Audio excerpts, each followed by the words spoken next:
루키 2장 10절 말씀, 13절 말씀까지 교독하겠습니다. 룻이 엎드려 얼굴을 땅에 대고 절하며 그에게 이르되 나는 이방 여인이거늘 당신이 어찌하여 내게 은혜를 베푸시며 나를 돌보시나이까 하니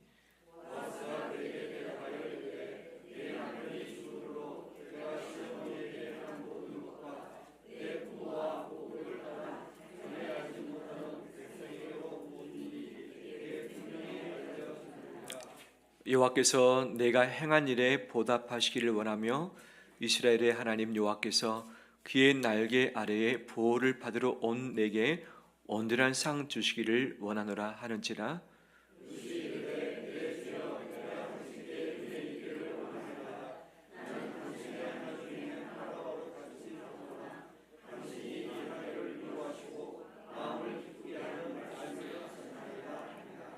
아멘. 새해 복 많이 받으십시오. 네. 우리 옆에 분들 인사 나눕니다. 새해 복 많이 받으세요.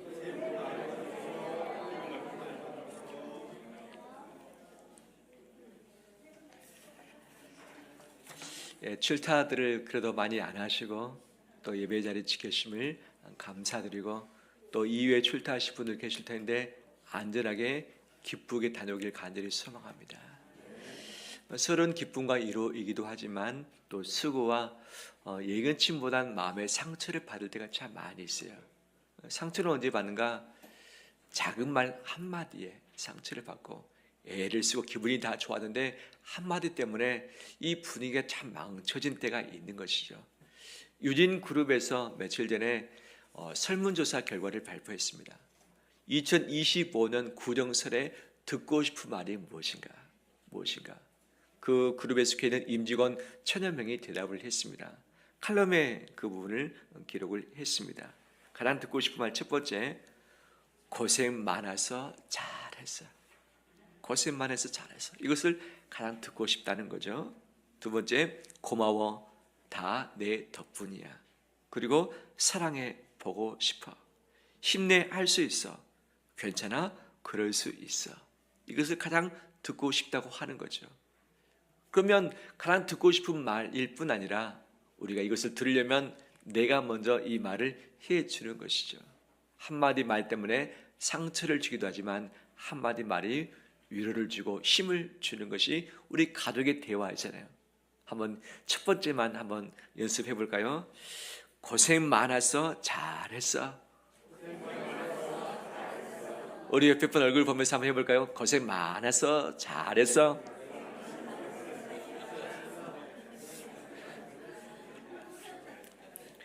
음식을 먹고 나서 맛을 어떻게 평가줍니까?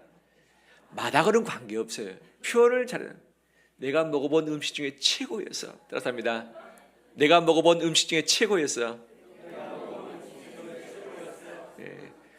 부모님이 용돈을 받으면 무엇부터 만져보십니까? 봉투의 두께가 얼마나 되는가. 얼마를 넣었든지 얼마 받았든지 봉투 그 자체가 고마운 거죠. 야, 고생했다. 너희들도 힘든데 나에게 용돈 줘서 고맙다 라고 하는 우리 덕담의 말들이 이번 설에 있어지길 간절히 원합니다. 우리 지난주에 살폈던 것은 무엇인가? 우리 룻이 이삭을 주우러 밭에 갔는데 그곳에서 이삭뿐 아니라 무엇을 주었다? 은혜를 주었다 살폈습니다. 은혜를 주었다. 기대하지 않았는데 은혜까지 수확하게 된 것이 룻의 삶이었습니다. 실제 뭔가를 뿌려야만 얻을 수 있는 것이죠. 우리 옛 말에 콩 심은 데 뭐 나고? 콩 나고 팥 심은 데 팥 난다. 뭔가를 원한다면 뿌리는 것이 있어야 얻을 수 있다고 하는 거죠. 건강을 위해서 우리가 건강을 얻길 원한다면 어떻게 해야 되죠? 건강을 위해서 운동도 하고 그다음에 다이어트 약도 먹고요. 그리고보다는 건강한 음식을 먹고 내 몸 관리를 잘 해야 되는 것이죠. 내가 직장에서 좀 더 많은 수입을 얻길 원한다면 내가 좋은 것을 뿌리고 헌신하고 수고하고 땀방울을 내야만 나중에 수확을 할 수 있는 것이죠. 요즘 제 얼굴이 어떻습니까? 요 며칠은 하진 못했어요. 제 아내가 집에 가면 기침을 해야 되는데 막 숨이 끊어질 정도로 하고, 기침하는데 막 피도 보이고, 제가 옆에서 안쓰러운데 해줄 것이 없어요. 그래서 요즘에 제가 얼굴 피부 관리를 못 받았어요. 근데 한동안 저녁 되면 여보 세수하고 오셔요. 귀찮아 죽겠는데 세수하고 오면. 그럼 얼굴에 찍어 바른 것이 왜 이렇게 많은지, 뭘 바른지 모르겠어요. 계속 얼굴 만지는데 제 마음이 행복해지더라고요. 제 아내가 제 얼굴을 뚫어지고 보면서 얼음 만져주는 그 손길이 참 고맙고, 제 얼굴, 아내 얼굴을 자세히 보면 아내 얼굴이 예뻐 보이고, 할렐루야, 사랑스러워 보이고, 그래서 제 안에서부터 사랑이 올라오고 얼굴 피부가 더 좋아진 것 아니겠는가 생각이 되어져요. 바로 행한 일이 없는데, 뿌린 것이 없는데 더 나아 보이는 것은 없잖아요. 아내의 얼굴은 누구의 책임이다? 남편의 책임이다. 남편의 얼굴은 누구의 책임이다? 아내의 책임이다 라고 하는 듯이, 내가 아내를 위해서, 남편을 위해서, 가족을 위해서 뭔가를 행함으로 뿌릴 때에 그 얼굴에 그대로 다 묻어나게 될 줄 믿습니다. 우리 설에 바로 가족을 위해서, 아내, 남편, 자식, 부모를 위해서 마음껏 사랑을 뿌리고 은혜를 나눌 수 있는 우리 되길 간절히 소망합니다. 룻이 이삭을 주러 나갔다가 은혜를 얻었습니다. 그러면 어떻게 이 은혜를 얻게 됐는가? 어떻게 이 은혜의 열매를 다 먹게 되었는가를 함께 살펴보길 원합니다. 첫 번째입니다. 첫 번째, 우리 2절, 10절, 13절, 20절 보면 어떤 단어가 반복해서 나오는가? 은혜라는 단어가 나옵니다. 룻기의 2장은 은혜장입니다. 은혜장. 그건 누가 은혜를 언급했는가? 가장 먼저는 룻이 말합니다. 어머니, 제가 은혜 입길 원합니다. 제가 누구 밭에 나가서 일하게 되는지 알지 못하지만 제가 가서 이삭 줍기를 원합니다 라고 하면서 은혜라는 단어를 누구한테? 시어머니에게 먼저 하고 정처 없이 밖에 나갔습니다. 그리고 나서 이 룻이 또 은혜 이야기를 합니다. 이번엔 누구한테 하는가? 보아스에게 합니다. 유력한 자, 이 밭의 주인, 힘 있는 자, 룻의 인생을 도와줄 수 있는 그 사람을 만났는데 은혜를 받은 거예요. 룻이 말합니다. 제가 누구이기에 제게 은혜를 베푸시나이까 라고 하는 거예요. 그 다음 또 은혜가 나옵니다. 누가 했는가? 은혜의 단어를 들었던 보아스가 이제 룻에게 말합니다. 너가 은혜 받을 자격이 있다. 너가 은혜 받을 자격이 있다. 하나님께서 내게 은혜 베푸시길 원한다라고 하고 있죠. 그다음 마지막 또 은혜의 단어가 또 나옵니다. 누가 누구에게 했는가? 바로 나오미가 룻에게 했는데 바로 보아스를 염두에 두면서 했던 것이죠. 분명히 나오미가 룻에게 은혜 이야기를 들었습니다. 또 보아스와 대화에서 은혜가 주어받은 것을 시어머니가 말했습니다. 이제는 시어머니가 그래, 너가 은혜 받기를 원한다. 보아스를 통해서. 그래서 은혜의 도미노가 시작된 거예요. 하나가 딱 넘어지면 그 다음에 잠깐 넘어지는 그 도미노 있잖아요. 바로 은혜를 내뱉었더니 은혜가 돌아오고, 은혜를 들었던 사람이 또 은혜 나누고 하면서 이 룻기에 등장하는 주요 세 인물, 바로 룻과 나오미와 보아스가 은혜를 주고받으면서 은혜가 가문의 인생에 충만하게 맺게 되었습니다. 할렐루야. 이번 설을 통해서 은혜의 도미노가 누구로부터? 나로부터 흘러가서 그도 은혜 받고 그도 나에게 은혜 주고 은혜가 주고받으면서 이 가정의 은혜가 풍성해지는 이 귀한 복된 시간들이 펼쳐지길 주의 이름으로 축원합니다. 어떻게 은혜의 도미노가 가문에 가득하게 되었는가? 그 첫 번째 살피기를 합니다. 우리 11절 말씀, 11절. 보아스가 그에게 대답하여 이르되, 같이 읽겠습니다. 내 남편이 죽은 후로 내가 시어머니에게 행한 모든 것과 내 부모와 고국을 떠나 전에 알지 못하던 백성에게로 온 일이 내게 분명히 알려졌느니라. 아멘. 아멘. 룻이 말합니다. 보아스여, 어찌하여 당신은 나에게 은혜를 베푸시나이까? 당신은 오늘 처음 본 사람입니다. 처음 본 사람입니다. 저는 아무것도 아닌 자인데 어찌 당신이 나에게 받을 수 있는 자격이 않는 자에게 은혜를 베푸셨나이까? 이때 보아스가 분명히 은혜 받을 자인 이유를 말하고 있죠. 너가 남편이 죽은 후에 너 시어머니에게 행한 모든 것 내가 들었다. 내가 알았다. 시어머니에게 행한 일이 있기 때문에 그렇다는 것이죠. 뿐만 아니라 너가 남편이 죽고 난 이후에 너의 부모를 떠나 고국을 떠나서 바로 알지 못하는 백성에게로 너가 왔다는 것을 내가 이미 알고 있다는 것이죠. 행한 일도 있었고 왔던 일도 있었다고 언급을 하고 있습니다. 11절뿐만 아니라 12절 말씀, 12절 같이 읽겠습니다. 여호와께서 내가 행한 일에 보답하시기를 원하며 이스라엘의 하나님 여호와께서 그의 날개 아래에 보호를 받으러 온 내게 온전한 상 주시기를 원하노라 하는지라. 아멘. 여호와께서라고는 주어를 쓰면서 여호와께서 너에게 보답하시고 여호와께서 내게 상 주시기를 원한다라고 하는데 그 전제가 무엇인가? 여호와께서 내가 행한 일에 어떤 일에? 행한 일에 행동으로 너가 씨앗을 뿌려놓은 것에 하나님은 보답하길 원하신다. 그 씨앗이 자라서 열매를 너에게 먹이시길 원하신다. 그리고 너가 모압 땅에 있지 않고 시어머니를 따라서 알지 못하는 곳에 이방 여인으로서 이민자로서 왔는데 바로 하나님 날개 그늘 안에 머물길 원하는 너에게, 이곳에 온 너에게, 행동으로 옮겨온 너에게 하나님이 무엇 주시기를? 상 주시기를 원한다 라고 이야기를 하고 있죠. 그런데 이것은 보아스의 말만이 아니었습니다. 하나님께서 보아스의 입을 통해서 하나님의 마음을 루스에게 전달하신 것이죠. 누구의 메시지? 하나님의 메시지. 보아스는 예수 그리스도의 예표, 예수 그리스도의 표상임, 즉 주의 말씀인 것이죠. 너가 시어머니에게 행한 일 때문에 너가 은혜 받을 자격이 있다. 너가 하나님의 날개 그늘 안에 머물기 위해서 고국을 떠나서 부모를 떠나서 이곳에 온 바로 그 자체에 하나님 너에게 상 주심으로 은혜 베풀길 원한다라고 이야기를 하고 있는 것이죠. 달리 말한다면 종합한다면 무엇인가?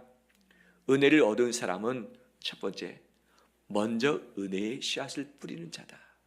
먼저 무슨 씨앗? 은혜의 씨앗을 뿌린 자라고 분명히 말씀하고 있습니다. 우리는 은혜 얻기를 원합니다. 그렇죠? 기도할 때 은혜 주십시오. 예배드릴 때 은혜 주십시오. 은혜 얻기를 많이 원하지만 은혜를 얻는다는 것은 뒤집어 보면 은혜를 베푸는 자가 있다는 것이죠.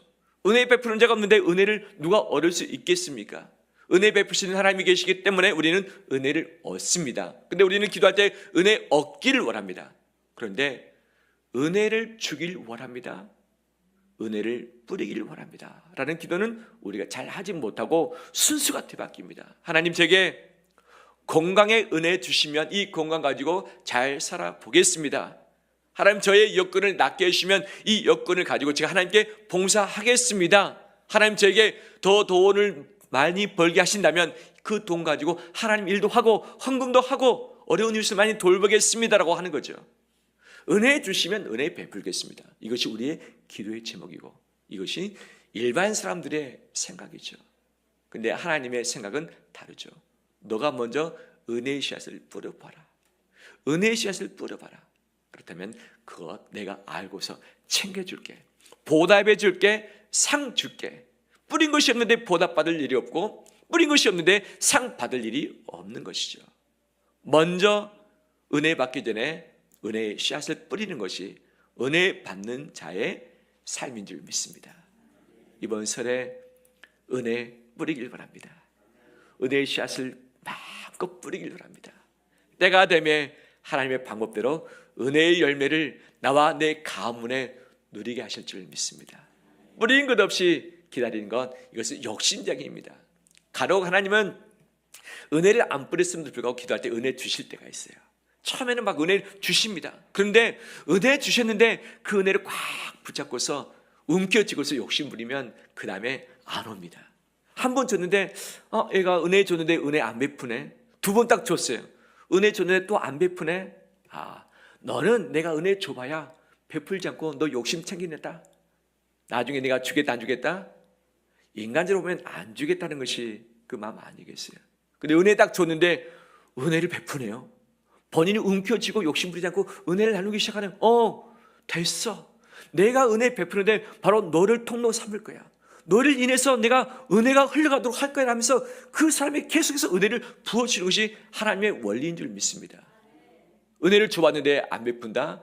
하나님이 더 이상 은혜 베풀 이유가 없는 것이. 근데 은혜도 안 베푸는데 그가 은혜 씨앗을 뿌리기 시작한다. 야, 너 참 대견하구나.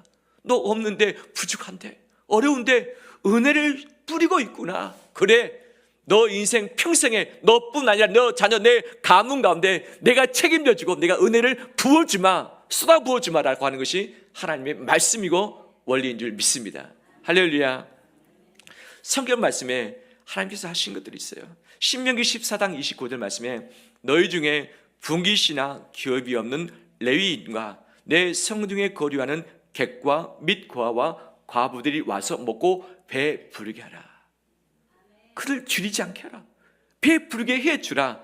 그리하면 내 하나님 여호와께서 내 손으로 하는 범사에 내게 복을 주시리라. 아멘. 아멘. 복 주시면 제가 행해 보겠습니다. 아니죠. 먼저 객과 고아와 과부 그들의 배를 배 부르게 해주라.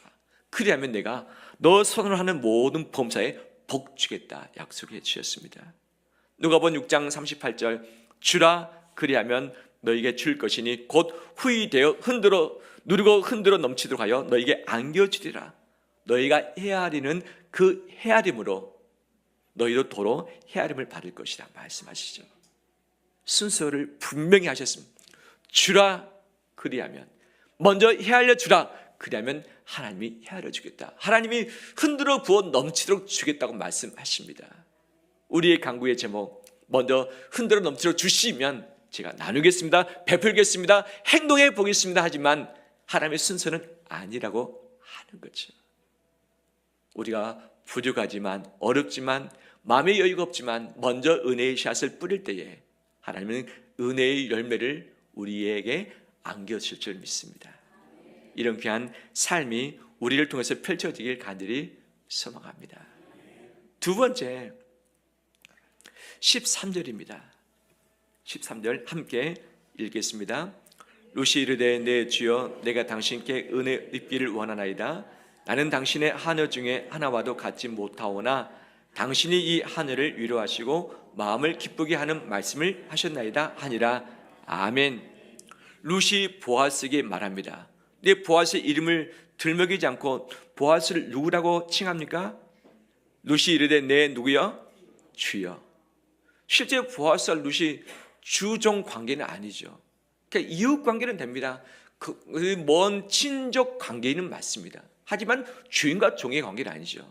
하지만 보아스에게 내 주라고 그는 이야기를 하고 있죠. 그럼 자신은 뭐라고 말하는가? 당신의 하나 중에 하나와도 같지 못하오나, 즉 당신 집에 하나들이 있는데 저는 그 하나보다 더 낮은 자일 뿐입니다. 바로 당신이 이 하늘을 위로하시고 마음을 기쁘게 하는 말씀을 해주셔서 너무나도 고맙습니다 라고 이야기를 하는 거죠. 이 루시 은혜의 씨앗을 뿌렸는데 어떤 마음으로? 하나의 마음으로, 정대의 마음으로 그 일을 하고 있는 것을 보게 되었습니다. 물은 위에서부터 어디로? 아래로 흐릅니다. 은혜는 위에서부터 아래로 흐르도록 되어 있는 것이죠. 잠언서에 교만한 자에게는 은혜가 임하지 않지만 어떤 자에게 은혜가 임한다? 겸손한 자에게 은혜가 임한다. 알량한 자에게 자존심을 내세우고 교만하고 자랑하면서 자기를 포장하면서 나가는 자보다도 있는 모습 그대로 자기를 낮추면서 자기가 종인 것을 인정할 때에 그에게 하나님의 은혜가 임하게 될 줄 믿습니다. 은혜를 뿌릴 때에 종됨으로, 낮아짐으로, 겸손함으로 하는 것이 필수적이다라고 하는 거죠. 세 번째 6절 말씀, 7절 말씀은 그 밭에 있는 사환이 룻을 바라보고서 보았다가 이제 주인인 보아스에게 보고하는 내용입니다. 어떻게 보고를 했는가? 베는 자를 거느린 사환이 주인 보아스에게 대답하여 이르되 이 여인은 나오미와 함께 모압 지방에서 돌아온 모압 소노인데 이 땅 백성이 아니다. 모압 여인, 이방 여인, 이주 여성일 뿐이다. 7절 말씀 같이 읽겠습니다. 그의 말이 나로 베는 자를 따라 단 사이에서 이삭을 죽게 하소서 하였고 아침부터 와서는 잠시 집에서 쉰 뒤에 지금까지 계속하는 중이니라. 아멘. 이삭을 주었는데 아침부터 언제까지? 저녁까지, 지금까지 잠시 집에서 쉰 뒤에는 계속 이삭을 주었다고 하는 거죠. 룻은 할 수 있는 일이 없었습니다. 요즘에도 여성이 밖에 나가서 일을 할 때에 남성보다 수입이 많지가 않습니다. 애를 써도 실제 시급받기가 쉽지 않은 시대 가운데 살고 있는 것이죠. 그런데 이 사사시대는 여인이 밖에 나가서 돈을 벌 수 있는 처지가 아니었습니다. 자기 밭과 자기 가축이 있으면 힘써서 그것을 가꾸면 되는데 자기 밭도 없고 자기 가축도 없을 경우 남의 집에 가서 돈을 벌 수 없습니다. 취직 자체가 불가능합니다. 여성으로서. 그래서 빌어먹을 수밖에 없는 그 인생으로 전락하게 된 것, 이것이 과부의 인생인 것이죠. 그러면 이 과부로서, 이방 여인으로서, 이주 여성으로서 할 수 있는 일이 무엇인가? 돈 벌어 살아갈 수 있는 길이 없어요. 그냥 할 수 있는 단 1%가 무엇인가? 그것은 이삭 줍는 것이어요. 객과 과부와 고아에게 허락한 하나님의 명령, 바로 이삭, 땅에 떨어진 이삭을 그들이 죽게 해주라. 그녀가 할 수 있는 단 1%, 다른 것은 없었습니다. 1% 이삭 줍는 일밖에 없었습니다. 포기치 않냐고 그녀가 당장 할 수 있는 1%를 어떻게? 아침부터 저녁까지 부지런함으로. 어떻게? 부지런함으로. 할 수 있는 아주 하찮은 그 1% 일에 최선을 다해서 부지런함으로 할 때에 이것이 누구를 감동시킵니까? 사환을 감동시켜줍니다. 그리고 사환이 누구에게 감동을 전합니까? 주인 보아스에게 감동을 전하는 것이죠. 감동이 있다 보니까 무엇이 열립니까? 마음이 열리죠. 손이 열리죠. 무엇이 흘러갑니까? 은혜가 흘러갔습니다. 할렐루야. 이것이 은혜의 원리인 것이죠. 은혜의 원리. 말씀을 정리해 보기를 합니다. 은혜 받은 룻, 어떻게 은혜를 받았는가? 은혜 받기 전에 시어머니에게 무엇을 뿌렸어요? 은혜의 씨앗을 뿌렸습니다. 어떤 자세로 뿌렸어요? 종됨으로, 낮아짐으로, 겸손함으로. 어떻게 뿌렸어요? 아침부터 저녁까지 할 수 있는 1%의 부지런함으로 그 일을 감당할 때에 이것을 보아스가 알았고 사환이 알았고 누가 아셨습니까? 하나님이 아셨죠. 그래서 그 현장에서 이삭 주러 갔다가 은혜를 얻게 되었습니다. 할렐루야. 이 은혜의 수확이 우리 성도의 앞길 가운데, 가문 가운데 있어지길 간절히 소망합니다. 그렇다면 하나 더 살피기를 합니다. 뭔가 은혜를 누구에게 뿌렸는가? 은혜를 언제 뿌렸는가죠. 우리는 품앗이를 참 합니다. 장례식에 가서 부조를 하게 되면 나중에 우리 장례식에 어떻게 됩니까? 바로 그 분이 우리에게 또 부조를 하고 축의금을 줬어요. 그러면 나중에 우리 가정에 좋은 일이 있었을 때 또 축의금을 하게 된 것, 우리 품앗이죠. 내가 축의금을 줬어요. 그다음에 기다렸는데 우리 결혼식 때 그 사람이 내게 인사를 안 했어요. 그 다음 장례식 생겼어요. 부조 합니까 안 합니까? 솔직히 합니까 안 합니까? 한자는 모르겠는데 하고 싶은 마음이 클까요? 안 하고 싶은 마음이 클까요? 그렇죠. 우리 안 하고 싶은 마음이 크죠. 했으면 해야죠. 근데 은혜는 무엇인가? 받을 자격이 없는 자가 받는 선물이 은혜입니다.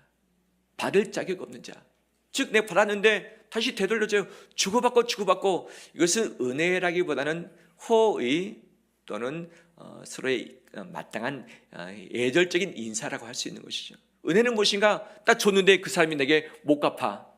내가 베푼 그 자체가 은혜입니다. 내가 받는 것은 은혜라고는 할 수 없죠. 받았는데 갚을 길이 없어요. 하지만 내가 받을 길이 없는데 베풀었어요. 이것이 바로 은혜라고 하는 거죠. 룻이 나오미에게 어떻게 했는가? 나오미는 룻에게 갚아줄 수 있는 대상이 아니었습니다.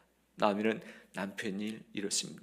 두 아들을 잃었습니다. 10년의 세월을 잃었습니다. 전 재산 잃었습니다. 희망까지도 잃어버리고 말았습니다. 오직 나오미에게 남은 것은 바로 며느리 룻과 하나님밖에 남지 아니했던 것이죠. 인간적으로 아무리 효도하고 봉사하고 봉양을 해도 그 시어머니가 자기에게 갚아줄 내용이 있다 없다? 없다. 자기에게 갚아줄 대상이 아닙니다. 자기가 안 베풀어도 되고 자기 고향으로 돌아가도 됩니다. 하지만 룻은 갚을 길 없는 불쌍한 여인 시어머니에게 값없이 은혜의 씨앗을 뿌렸던 것이죠. 은혜의 씨앗을 누구에게 뿌릴 것인가? 내게 갚을 수 없는 처지에 있는 사람에게 뿌리는 것이 진정한 은혜이다. 내가 뿌리면 나중에 받겠지. 예상되는 자에게 뿌리는 것은 나의 계산이지 은혜 자체가 아닌 것이죠. 바로 내가 계산했을 때 저 사람 내게 갚을 길이 없다, 갚을 수 없다, 그때 뿌리는 것이 진정한 은혜의 씨앗인 줄 믿습니다. 룻이 언제 뿌렸는가? 오늘 본문에 남편이 죽은 후에라고 이야기를 하고 있어요. 남편이 죽었습니다. 가족이 이 세상을 떠날 때 마음이 어떻습니까? 힘듭니다.